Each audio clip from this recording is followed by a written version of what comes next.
maybe in some of these other divisions, we don't agree with how they have it slotted or some of the win totals. But if you look at the straight up division odds, I think it's perfect. Mhm. The market's settled. I didn't agree with how it was over the last few months, but now that we're getting closer and closer to the season, training camp right around the corner, and you see some of the, we have a buzzy team here.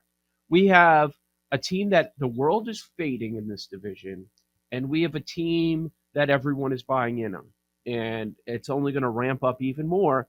And we're talking about the two teams expected to be in third and fourth place in the division because that's what the odds suggest. So if we look at division odds, Packers minus 170, fine, makes perfect sense.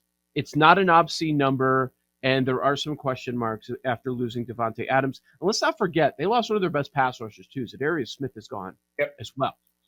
And the Vikings slotted in as second. Do they get the new coach bump? You go from a defensive mind to an offensive mind. So is that how much is that going to help Kirk Cousins and one of the best receiving cores in the game? Vikings second pick 3-1 makes perfect sense. And what did happen is there was a flip. The Bears were the third favorite the majority of the offseason, and recently it's finally flipped. We knew it was going to happen. We told you a long time ago this was going to happen, but the betting market is so down on the Bears. The most popular win total bet by a landslide is Bears under 6.5 wins. And it's so crazy to me. I'm on record. I've told you how bad the Bears are going to be this year. Would I bet that? Hell no, I wouldn't bet that.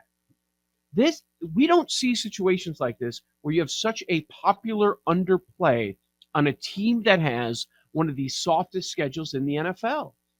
When you look at the opposing quarterbacks, the Bears, and I know these other teams are looking at the Bears offense too, and Justin Fields don't know where he's going to be, and that's fair. But I'm just looking from the Bears' perspective. They've got Davis Mills, Carson Wentz, Mac Jones faded. You've got Tua, Jared Goff twice. We think it's going to be Mariota, Zach Wilson, Daniel Jones unproven, Jalen Hurts unproven. It's amazing to me that everyone has decided the Bears are going to be a 3 or 4 win team. And I'm not saying bet the over 6.5. I'm just saying that we don't see so many 95% of the public betting the under on a team with such a soft schedule. But I agree with the move that the Bears are now 14-1. Now they're the fourth place team in the division. So I think the odds makers have it right now when you have division odds that I think most people would say, okay, how do I slot it? It's Packers, Vikings, Lions, Bears. Even though the Bears Lions win total is the same, it's a little different with the juice. The Lions over very popular, Bears under very popular.